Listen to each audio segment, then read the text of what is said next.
Good evening, everybody. Welcome back to Horse Center. It's the Preakness week. Tonight, our guest is Andrew Wolfsont, who, right before we came on, I was letting him have it because he beat me with a first-time starter today at Parks with that 9-horse. Paid nicely. Tell us a little bit about that ride today, Andrew. Oh, yeah, that was fun. It was a little unexpected. I knew just from the trainer that's a nice horse. That was Moon Boots today. And she's actually a half to a nice horse that I rode for that same trainer, Carla Morgan, as what's her name? Preakness Prat. And I won a few races with her, also a PA bred. And so I guess Carla first told me about this horse back in November, maybe, and she told me to come out to Fair Hill. I came out, worked the horse a couple times, November, December. I was all excited about riding her before I had to take off for my hernia surgery, which was already scheduled for December. And then she didn't run right before. So I thought for sure I lost the mount. I thought she was going to run while I was out for my injury. And then I don't know what happened with her. Maybe she got sidelined too, or Carla just decided to take her time with a nice filly. And I got lucky enough to ride her today. So she was ready. She's a little slow out of the gate, and I kind of had to rush her. But luckily, I had an outside post. And usually when I have a first-timer, especially if the trainer explicitly tells me that the horse hasn't got much dirt in her face, with a full field outside post, I have to take that to my advantage. Got her out there. Only had to use her a little bit because filly is nice, keen. As soon as I got her clear of most of the horses, she was just dragging me most of the way. I tucked her in a little bit first turn, on the beginning of the first turn, and then I just had so much horse, so I brought her out a little bit, and yeah, the rest was an easy win. So you didn't use that much, so the horse will have plenty left next time out. One that horse players ought to circle for the next time out at Parks. Yeah, we'll see. I mean, I think she did it in pretty good time for today's track, so looking forward to seeing how she does against stiffer competition. Now, easy race, I guess. Strict 3-year-old filly PA bred. But, we'll see what happens. Obviously, a PA allowance at Penn would be very easy for her, I think. And, I'm just excited to ride her again because any horse that can win first time out is a nice horse. Especially from off the pace. I'll bet her next time out. This time, I missed it. The funny thing, we do a show in the morning, and I mentioned, one of the things I learned from another handicapper is when you have some first-time starters against some experienced horses that haven't impressed you yet with anything that they laid on paper, to go with a lot of the first-time starters. So I had the other two first-time starters, and I mentioned, well, the 9 is another first-time starter that looks just as good as the other two. I'm just going to go with the inside posts. And then, of course, it's a cardinal sin to mention one and not bet it, because if you mention it and not bet it, you know it's going to win. Well, also, out of those 3 first-time starters, our guest was Andrew Wolfsont. You had to myself in the eye. Yeah, I know, Shawn. It's been something good to talk about. I don't know why you didn't bet it. Oh, well. Stupid. I mean, you just call it out. Just dumb. Just not reading the tea leaves, so to speak. But it's not the first time you've been to the winner's circle. You just got your 1,000th win a couple days ago. Tell us about that. Oh, that was a lot of fun. Like I had mentioned before, I was out for a while with hernia surgery that I had back in the end of December, and I didn't ride my first race back in 2022 until it was like March 3rd or something like that.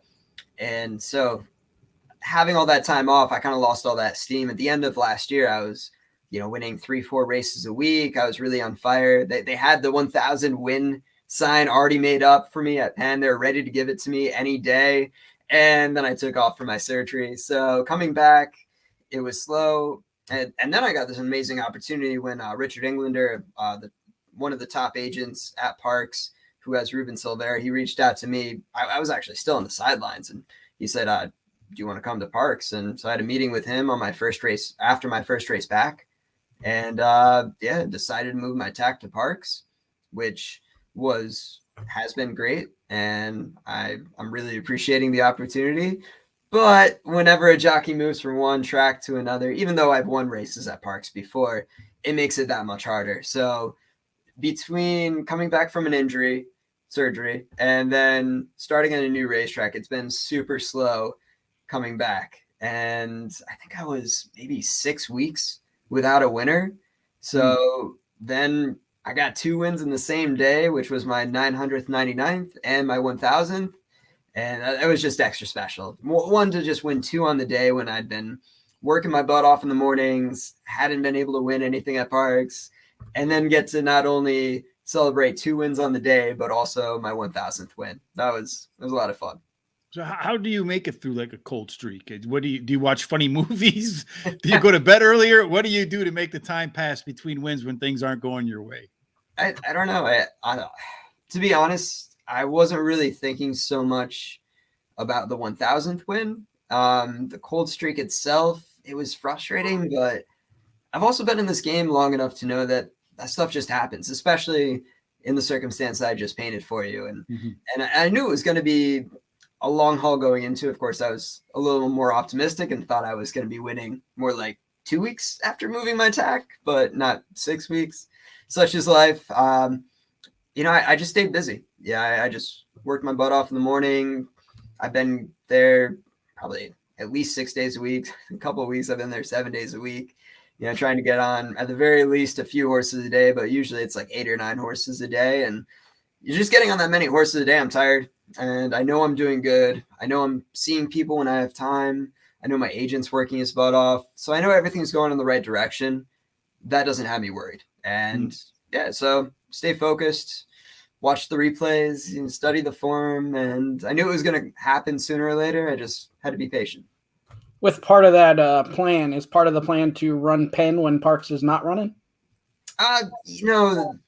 For sure, if the opportunities come up. But the thing is unless a rider, say if I was in the situation where I had moved my tack to Parks at the end of December, had I not taken that time off, I would have still had all those horses that I had already won on. And a lot of those trainers from Penn that I've ridden for years, they may have kept me on those horses in the afternoon at Penn, even though I wasn't coming in the mornings. But whenever you move your tack, you're focusing the morning work at that racetrack. So not only are you only getting on horses for those trainers in the mornings, but you're also seeing those trainers every morning. I still keep in touch with a couple trainers over a phone call, but it's not the same as seeing them every single day, helping them out when they need help, getting on those new horses, or maybe that horse that's coming back from an injury, you're working that horse, getting him ready for his new race or first race of the year, whatever it might be.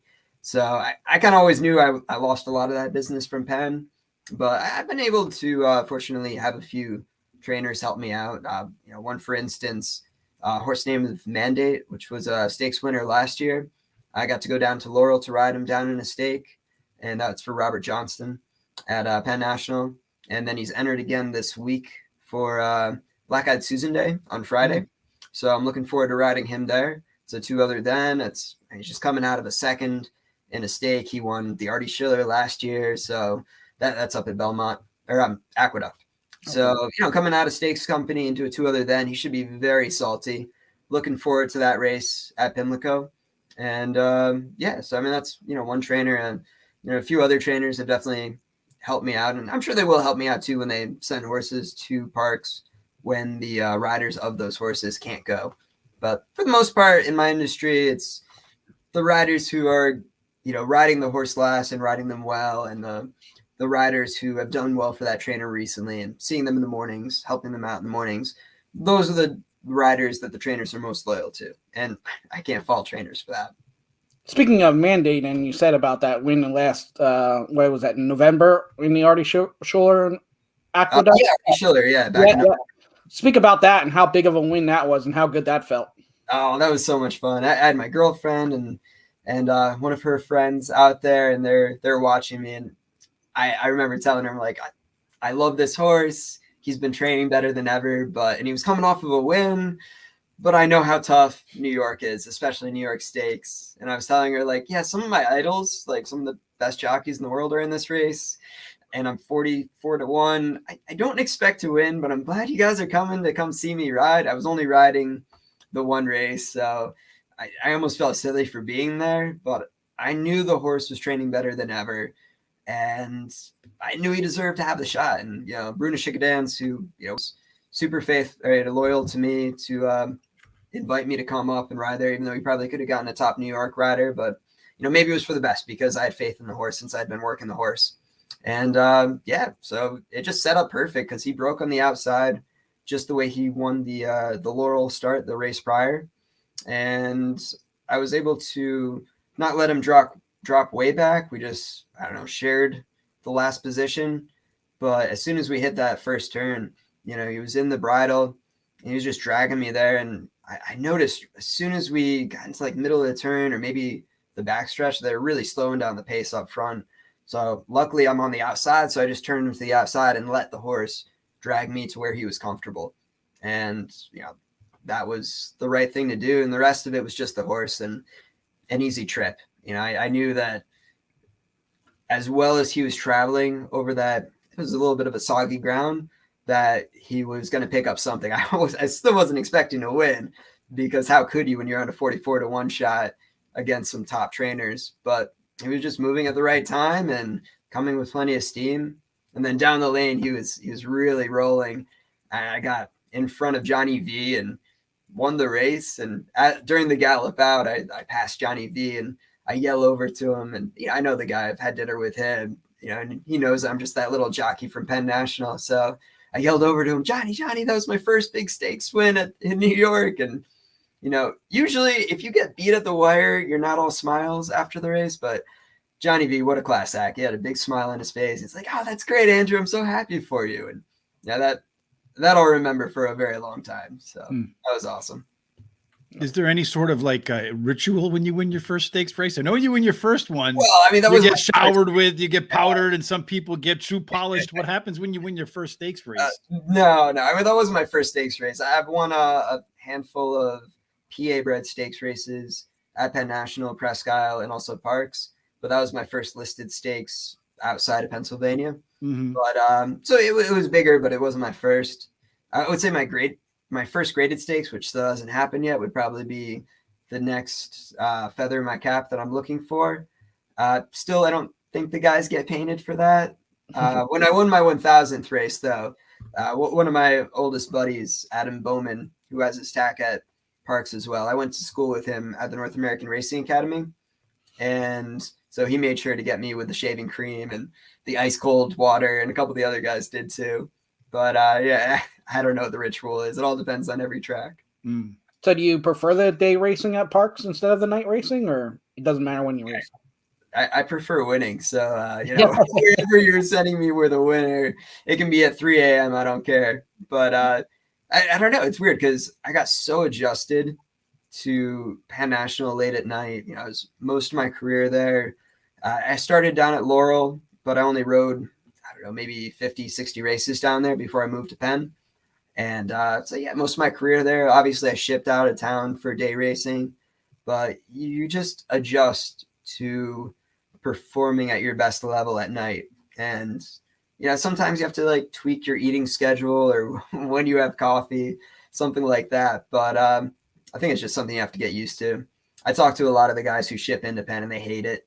The guys that don't go there that often, just because it's hard, especially if you have a weight problem, then, you're barely eating or drinking anything all day long. Luckily for me, I've been very fortunate not to have a weight problem. And, just the occasional lightweight for a race, I would have to dial back the tacos and beer. But, for the most part, I just, watch what I eat, try not to eat too much, and try to eat healthy. What about your back the tacos or the beer more? Tacos. I just had tacos for dinner. So yeah. Sorry, Shawn. What about it's only an hour and a half away, but what about the lifestyle from more country to more city? Oh, I kind of like being in the city for a change. It's pretty cool. My girlfriend and I, we live in Fishtown, which is a very fun place right in Philly where, we just step outside and walk to any bar, restaurant, catch live music. So that's a lot of fun. Also, I feel like the drive on I-95 up to Parks, it's only like 15, 20 minutes long, but it really gets me going because Philly drivers are crazy. So, that gets me ready for the races. I'm already in that aggressive driver mode. So it sets me up for being an aggressive rider when I need to be. Charles wants to know, he says, Presque Downs open today. Are you going to ride there or staying at Parks? I'm staying at Parks, but yeah, if the right horse comes up, say for instance, the filly I just won on today, she's a 3-year-old filly. Pennsylvania bred 3-year-old filly. If they want to send her to the PA bred stake up there this summer, then for sure I would go for that one or any other nice ones. I do like Presque. I've won a few races up there, including I think that race, PA 3-year-old stake. And yeah, no, it's fun to ride there. It's definitely different though, because it's so much quieter than riding on a dirt track. Yeah, but you're not the first one to mention that the Tapeta or the synthetic is a lot quieter than the dirt or even the turf is. Yeah. It's also like a 4 or 5 hour drive for you, isn't it? Ooh, yeah, it's definitely further from Parks than it is from Penn. Probably about 5.5, 6 hours, depending on traffic. So yeah, that's an overnight drive. I wouldn't want to do that, drive up and drive back in the same day. So you got started. You lived not too far away from Saratoga as a kid, right? Yeah. So I grew up in Boston Spa, super close to Saratoga. So I grew up going to the Saratoga racetrack as a kid. I even had a job as one of those annoying paper boys out in front of the racetrack, out in front of Saratoga racetrack, selling the tip sheets. I did that when I was 14, 15 years old. And then 16, 17, 18 years old, I worked at a restaurant called Brindisi's Restaurant. Funny enough, I met Jackie Davis while I was working there. She got a job when I was in my last year. So she was one of the other bussers there, and she was telling us that she was going to go to the North American Racing Academy to become a jockey like her dad. And I remember hearing that. I was like, oh, I didn't know that was a thing. And even though I didn't jump at the opportunity, I was like, that's what I'm going to do too. I was just like, all right, put that in the back of my head and kind of considered it for maybe one day. But I was already going to college. And so I went to school, just one of the SUNY schools, State University of New York schools. And I don't know, it just wasn't for me. I did a year of it, came back in the summer and got a job at Saratoga Racetrack, walking huts for a couple different guys, and ended up working for Todd Pletcher the following summer. And that was cool. And just being around Johnny V and Ramon Dominguez and Angel Cordero Jr., and who's Johnny V's agent at the time. And, you know, being around those guys every single day, and Todd Pletcher's really nice horses, I was like, yeah, okay, I really want to do this. Of course, I didn't know that Saratoga was supremely nicer than any other racetrack in America. But you're starting at the top. Yeah, well, I mean, hot walking at the top. I wouldn't say starting. But anyway, so from there, I was able to get set up with a job down at in Ocala. So I got a job down there where they're going to teach me how to ride. Of course, I picked the worst possible year to go down there. This was 2008. So I got down there, and the guy was still going to start me, but I don't know when I got down there, maybe in September, October. It was right when everything was crashing. And the guy told me, look, I'm cutting back. I can't hire you. You know, I got to keep my guys. So, you know, decided it was time for me to find something. I didn't want to drive all the way back to New York empty-handed. So I got an apartment just in Ocala and got a map of every single farm in all of Ocala that had racehorses. And I just started driving around farm to farm to farm, hit up 5, 7 a day for I think 2-3 weeks straight until I finally found someone that would give me a job. And yeah, that was Luke McCathan, father to the famous McCathan brothers who trained American Pharoah. Mm-hmm. And so yeah, he had like 2-year-olds, I guess yearlings at the time. Yeah, because this was back in November. So I got a job there and said, yeah, sure, I'll teach you how to ride. And crazy old guy. He was great though. I appreciated the living hell out of him for just giving me the opportunity, because he put me on 12 horses a day and really let me just learn trial by fire. But this guy, he would get on his 4-wheeler with both of his pit bulls, one on the front of his ATV and one on the back of the ATV.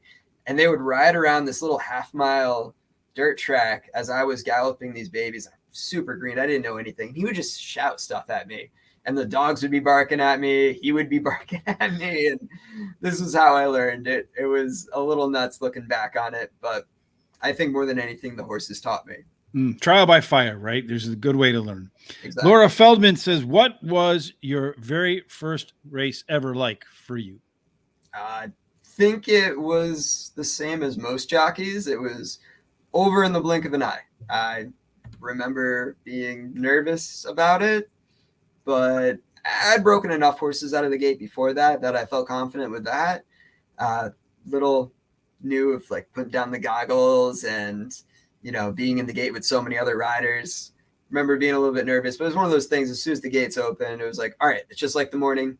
Got out there. I think my horse was a front runner, and then I was on TV for maybe half the race, and then just sucked back. You know, finished last eventually. But yeah, I don't know. I feel like it was over so fast. But I do remember my bug year. Just the longer I rode, the more the races slowed down, and probably wasn't. It was probably later for me than most riders. It probably took me at least till my 500th race where I was like, oh, okay, now I can relax. Now I can focus on, you know, just my horse. But okay, there's that horse over there. That's the horse I need to follow. That horse is probably going to stop. And, you know, just what I do now, except probably a little bit slower speed back then.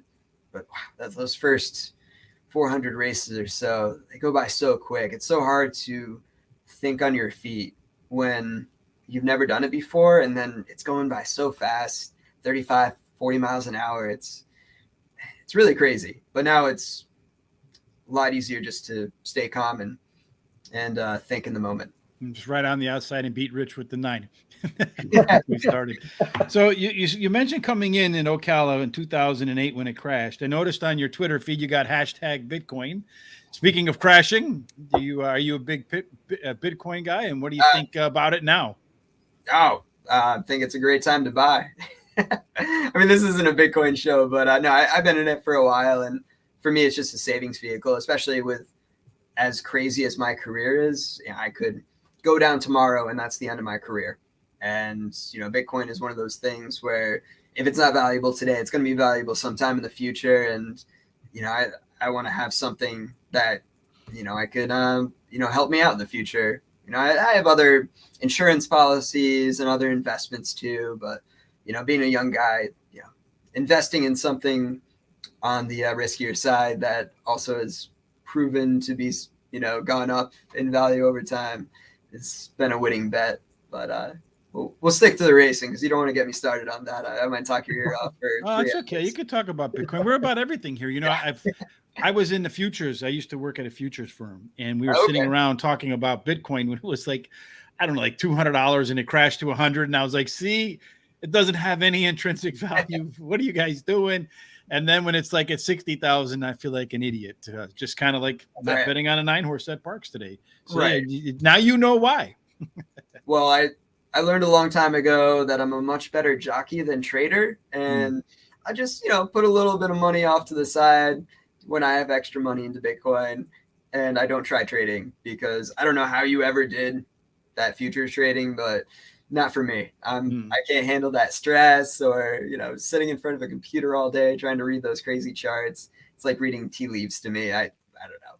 I think there's some similarities between looking at the past performances and looking at the charts. You're trying to identify some trends, some patterns, that sort of thing, and looking for things to repeat. So maybe that's why I have okay success with both. That's, I don't know, it's one of those abstract minds at the same time, able to digest numbers. So maybe one of the right and left brain people.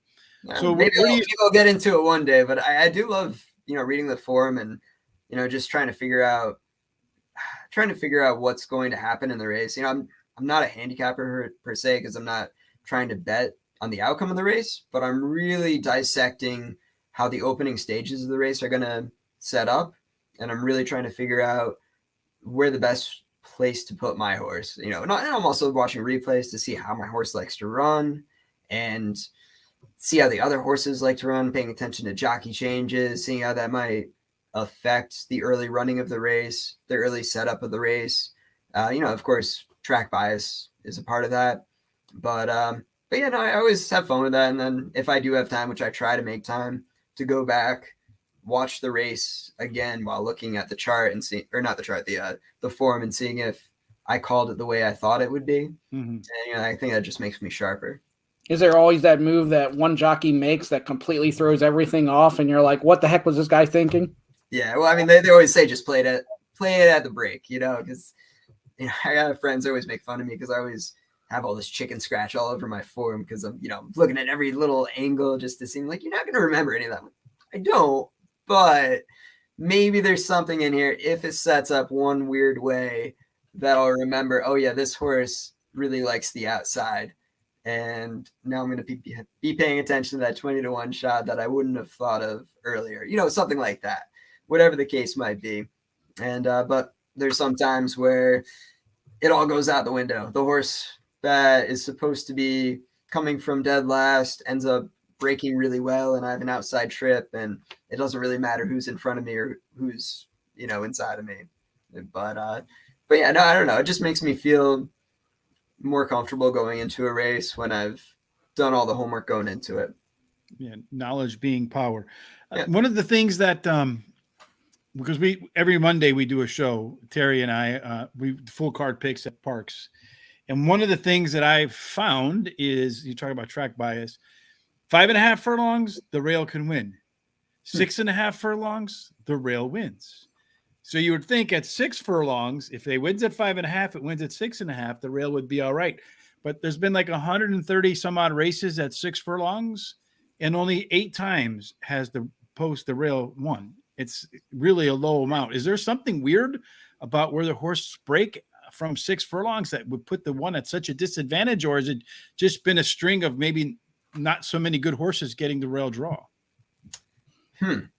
Well, when you do run 6 furlongs at Parks, now I need to really think about this because I had the unlucky draw of on Saturday, ride 3 in a row, all drew post 1. Mm-hmm. And I think all 3 of them are sprinting. So now you really got me thinking. But there is a little bit of a hump in the track when you're going from the 3/4 pole, which is inside of the chute.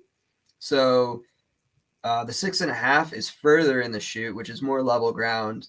And then the 7 is obviously way back in the chute, which is, very level ground. You don't hit that hump until you finally cross into the main track, the main oval.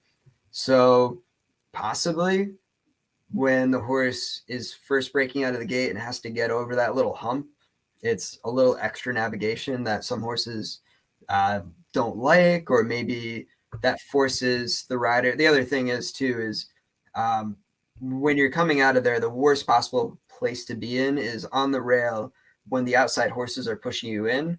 Mm-hmm. And then you literally have a rail in front of you when you cross the chute, because you're crossing the chute and then there's the oval, the rail right there. Now, I mean, the chute is a straight line into the backside of the track, but if you're getting pushed over, you're going into that rail, and then you have to either take back or push over, get aggressive in the beginning of the race. That way you might be using up a little bit of your horse. So I think you just have to be a little bit clever. I mean, unfortunately, you're the victim of the draw. So you just got to do what you can. And if you got a horse that doesn't like the inside, there isn't much you can do other than just send or, try to get a good position and try to get to the outside best you can. Yeah, it just seemed odd to me that 5.5 furlongs, the rail wins. There's actually, I think at 5.5 and 6.5, there's a little bit of an inside bias for the rail. But at 6, it's completely like they can't win. So it must be like you said, if they're pushing you down, you have a rail in front of you and there's an obstacle. So you literally have to either let them pass so you don't run into the rail, right? Which would explain that. Yeah. Are there any other quirky things in terms of like at Parks that maybe impact horses on the track bias that you've noticed that maybe others haven't, or you don't want to share them? It's giving away a secret. I think the biggest issue at Parks is the turf course, which it's a very sandy base, and it's a little bit difficult for some horses that love other turf courses to get over that turf course. And I think the bias that I've come across now, I haven't been a regular rider at Parks where I've ridden lots of turf races there, but I have been riding for 10 years and I've shipped in quite a few times. What I've noticed was turf closers in sprint races rarely can win, just because there's a ton of kickback on that turf course, which a turf horse isn't really used to. And the other issue is that I think it's just a little bit harder to make up ground versus in any route race, a horse has more time to get comfortable. And 5/8, I think 5/8 just closing in general is difficult, but especially on that turf course. Speed, and more speed. Would you say horses that come from sandy tracks like Monmouth and Tampa then look for those if they ship into parks? Well, if they run well on the dirt and run well on the turf, I guess, that would be one thing. Some horses are just freaks where it doesn't matter what you put them on, they'll run their eyeballs out. And then there's others that are very particular. It's a little bit muddy. Nope. It's a soft turf. Nope. It's too hard. Nope. It's just, unfortunately, there are courses for horses, and you just got to go with that. Got to identify that for sure. Shawn, anything else, my man? So we established you like horse racing, beer, tacos, Bitcoin. What else do you like to do? So I rock climb in my free time. Not a ton recently, just because I've been so busy with the move and being at a new track, like I was saying, riding so many horses every day. But while I was at Penn, not riding as many horses in the morning and having a more set schedule, more flexible, I would rock climb quite often. And there's also some good outdoor spots near me where I was at Penn. So, I'll have to get outdoors more when I have more free time. But there are a couple nice little rock climbing gyms near me, so I'll get out there and do some rock climbing. And do you like the turf over the dirt, or you don't care? Or I know there's not too much turf riding at Penn with the weather and everything. I prefer winning horses, but I have always loved the turf. I was very fortunate to ride a lot for Jonathan Shepard, and he put me on a lot of very, very nice turf horses, and so I always enjoyed that. I love riding those turf marathon horses for him too, because Jonathan Shepard, he trains so well over the rata ground. He trains all those jumpers, so they're ready to run 3 miles, and going in 1.5 miles was no problem for him. So I won a few of those for him. Those are always fun. You get to be a little bit more strategic. It's slower. It's you can pick your spots easier. The holes stay open a little bit longer, that sort of thing. But I don't know. The turf is a little bit more fun for that reason in general, because you have to be strategic versus, oftentimes dirt races, even if they're close finishes, they're going to open up a lot. You might be a little bit tight quarters turning for home, but then there's going to be so many options going inside, splitting, going outside. Turf racing, if you don't pick the right horse to follow, if you don't pick the right hole at the right time, you're getting stuck. You're behind a wall of horses, and there's nothing you can do. And of course, that part is terrible, but it's still fun. It's great to be behind that wall of horses, and then all of a sudden a hole opens up, and you're on this great turf sprinter, or just a horse that comes with a big kick. The hole opens, and they just explode, run through it, and give you this huge burst of energy and speed that unfortunately you don't really get that too often with dirt horses. A lot of dirt horses, even if they're fast, they're kind of slowing down at the end of the race versus speeding up. It's also a lot cleaner to do the turf, right? Less goggles. Yeah, less goggles. Laura wants to know, when you're doing your rock climbing, you're working out. I saw a video of you working out too, doing the rock climbing, where they had like those bars and there was nothing for your feet, and you were doing like some American Ninja stuff, as Shade called it. So that was pretty interesting. But what's your workout? Well, let's go with song. Forget song. What's your workout music? Oh, I don't know. Whatever the gym's playing, it's something with an upbeat tempo. Yeah, I don't have a song for it though. One last question. Speaking of goggles, my girlfriend always says, the more goggles you wear, does your vision get more blurry at all? Well, only slightly. It's more if I have some scratched up goggles that I still haven't gotten rid of yet, and if I'm wearing 2 scratched up goggles on top of one another, then it gets a little blurry. But no, I don't really have too much of that problem. I'm not Sonny Leon. I haven't ridden a closer in the Derby with probably 8 pairs of goggles, whatever he had on. I usually just wear 3 or 4 goggles. So I wouldn't know. Well, you can't give up the hope on that. You might be the next Sonny Leon, because a week ago he wasn't expecting to be where he is either right now, right? No. And as a smaller time jockey, watching Sonny Leon, just this top rider, but from a low level track, win the Kentucky Derby was something else. Yeah, that was so cool. Gotta love the underdog story. Absolutely, 100% for sure. We loved the story. We had Sonny on. It was a great interview as well, as is this. Any other questions, Shawn? No, I think that's it. always looked forward to watching Andrew and listening to Andrew. And hopefully I'm not far from you, so hopefully I get to a track and I'll be able to meet you. Maybe you can join him for a rock climbing. I'd like to see that, Shawn. Yeah. There we go. No, that ain't happening. Yes. I'm close to Reading, so I'm about an hour and a half from Penn. All right. Come on. What about you, Rich? I live in Chicago, so that's rock climbing's out of my future. Maybe we can maybe you could come out here. We can do like that Spider-Man guy and get suction cups and try to walk up the side of Sears Tower or something. It's a hard pass for me, but me too. But Shawn's close to you. We were going to do a video with him where he was going to do some flaming chainsaws. So maybe in lieu of doing the flaming chainsaws and Speedos, since we got to 1,000 Twitter followers, maybe we can have him come out to you and we can film him doing some rock climbing. That would probably be just as entertaining. Yeah, it probably would be. All right. Sounds good. Thank you, Andrew. Have a great evening. Good luck going forward. Stay healthy. Right. Appreciate it, guys. This was fun. Bye-bye. Have a good Indeed. night. See, Robert, there you go. You got the big head again. Robert Bryan, he wants the Speedos. He is the one that will not drop it. He really wants this. Well, maybe we can make you rock climbing Speedos. That would be no. So anyway, Shawn, the Preakness Draw today, as always, fun interview. We appreciate Andrew joining us today. We always tell folks 20 minutes, and then now we're at 35. So hopefully you're letting people know that it's really like 35 minutes. Yeah, absolutely. I always tell them it might go over, but it's up to them. Mm-hmm. All right. So Preakness Draw, anything in there that you see that you say is good, bad? Otherwise, to me, I don't really think it makes much of a difference. The only thing I would say is Epicenter drawing outside of the other speed of early voting and Amernac. Those are probably your other two speed horses. So Epicenter gets to watch what they do. So if anything, the draw just benefits the favorite. But other than that, it's a 9-horse field. I don't think the rail's not as big of a deal. I don't think it's too big of a deal to be in that 8-9 spot. So I would just say the only thing I saw is that, you want the speed horse on the outside of the other speed horses, and I think Epicenter got the favor there.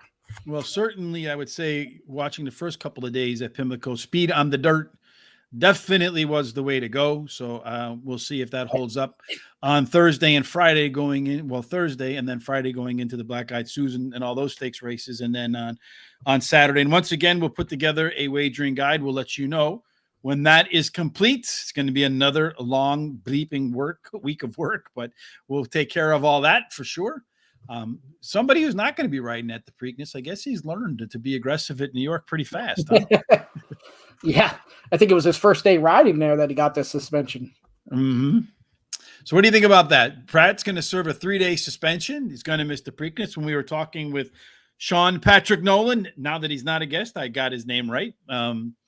He was mentioning he felt like he was going to be a patient rider, and those other riders in the New York circuit were very aggressive. Apparently, Flavian came in and said, I'm going to serve notice that you're not going to be able to push me around. What do you think? Yeah, and he's making a name for himself already. What was it? Saturday, he won 3 straight races, 2 of them graded. And you got 7-1 on the one turf race. I mean, you won't get those prices with him pretty soon here.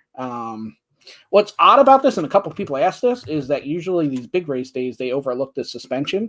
Mm-hmm. I guess that was Flavian's decision, that they didn't do that. He'd have to appeal. I guess you could add days if you do that or whatever. So I don't know what rides he had available for him for Saturday, but I believe he is riding Friday, and then he starts at Saturday. So, well, what's funny was his first race at Belmont, right? Yeah.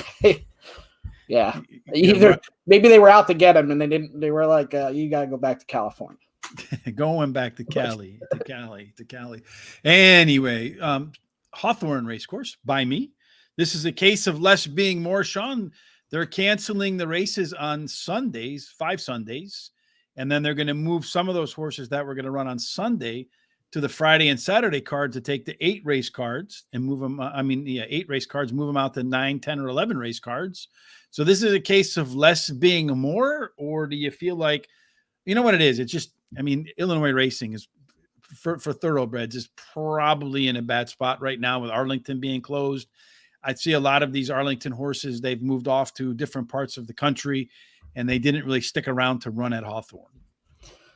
Yeah, so they lose, I think it came out to 4 races a week that they lose, but they'll have a little bit bigger fields. And well, I don't know, bigger fields and more races that day.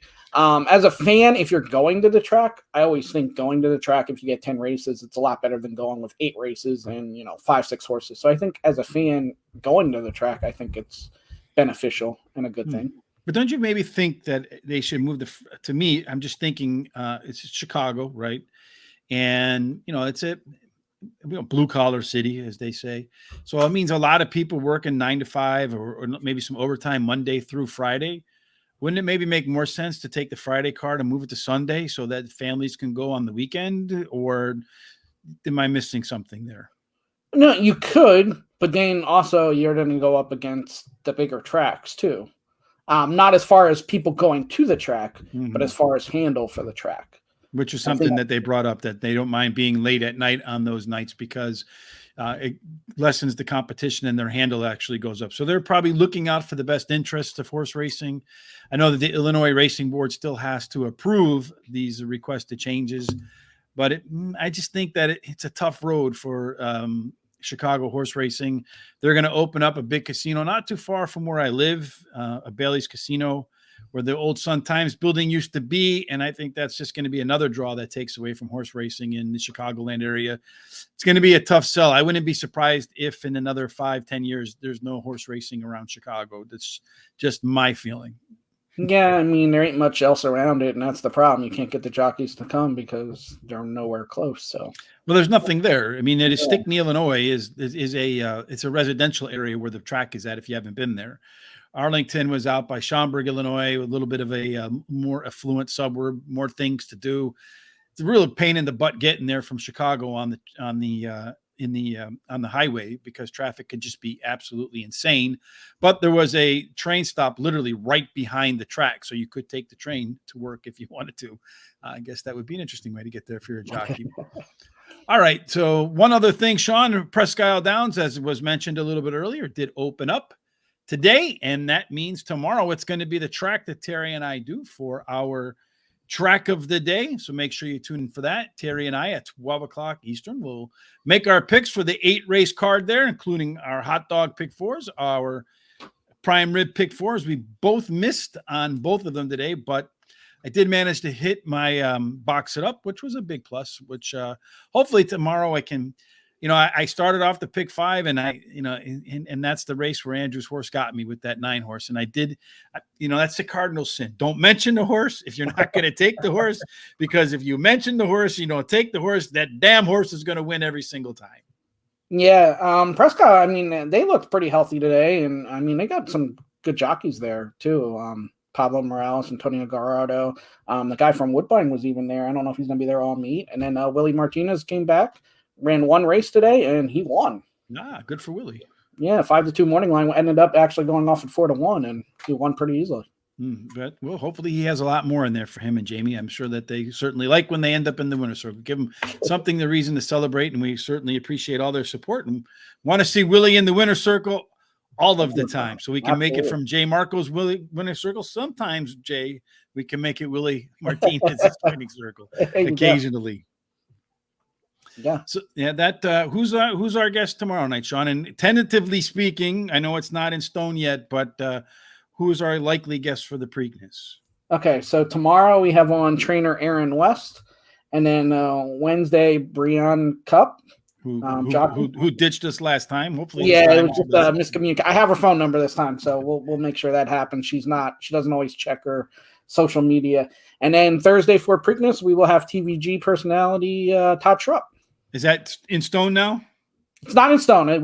We'll know Wednesday when he gets out there, but he's pretty certain that he can make that work. So, all right. So chisel to rock, they just haven't started doing it yet. Yeah, Todd's a guy that if he can make it work, he'll definitely make it work. So unless if something's out of his control, he'll be there Thursday. Now, Gallardo and Pablo Morales, they're both under the guide the agent Paula Bacon, right? Who was on our show as well. Is that right? I'm not sure if Gallardo is or not. I thought she said she was bringing him up there with her, but I'm not 100% positive. That might be. I was just kind of trying to think from my memory, which we've gone through that many times, is not very good. And I've reached out to Antonio actually today, so I'm going to try to get him scheduled for one of these Horse Center shows as well. Ah, beautiful. So it looks like we're going to have a pretty stacked week for the Preakness. I know I'm going to have a stacked week of work. looking forward to being done with it. One of those things where, it's kind of like going to the doctor. Like it's sort of like going to the dentist, right? That, before you go there, you're like, man, I don't really want to go. This is going to be a long week. And then when it's over, you're like, man, I'm glad I did that. So in between here and there, it's somewhat miserable. And it goes quick too. Indeed. It does indeed. Kind of like the first race for most jockeys. Yeah. All right, Shawn. Well, that takes us gate to wire on this Monday. Again, tomorrow, Terry and I will be back. If you like what you saw, we want to say thank you to Chris Tian, Laura Feldman, as well as Blas Perez, Jack Fate, Steve Goodrich, Beverly Taylor, and Robert Bryant for giving us some thumbs and love on Facebook.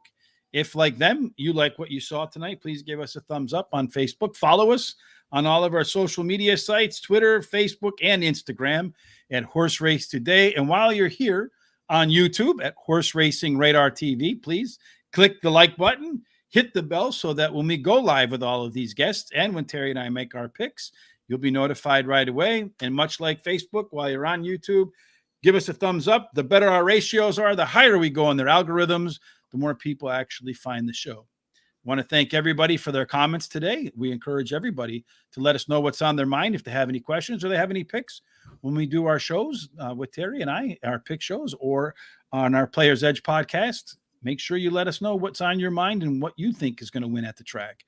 It is a community after all. Any final thoughts, Shawn, with that new hairdo? No, I'm glad new hairdo. I don't have to worry about my hair anymore. It didn't look like you were much worried about it before either, to be honest. Curls just get out of control. No, basically what you said. We do our show live, so everybody can interact. So it makes the show a little bit more unique. Not everybody does their show live, so it's just because I can't edit, folks. That's the real reason. If we screw up, it makes for reality TV even more. And if not, you get to ask your questions to your favorite people. You get to ask anyway, but yeah. But I mean, the only reason we don't cut it is because I don't have any idea how to do it. So we figured it's just easier to go live and press the buttons and screw it up along the way. You used to edit the podcast all the time. Yeah, but audio is different than video, right? Yeah. So I probably could learn how to do it, but I'm working on some other things. Hopefully we get a little bit of help. I know we have a couple new shows tomorrow. A little later on tonight, we'll have a new piece up, Ask Charles. So there'll be some questions for Charles. I forget his last name. Shawn, maybe you can help me out with that. Trenton. Charles Trent.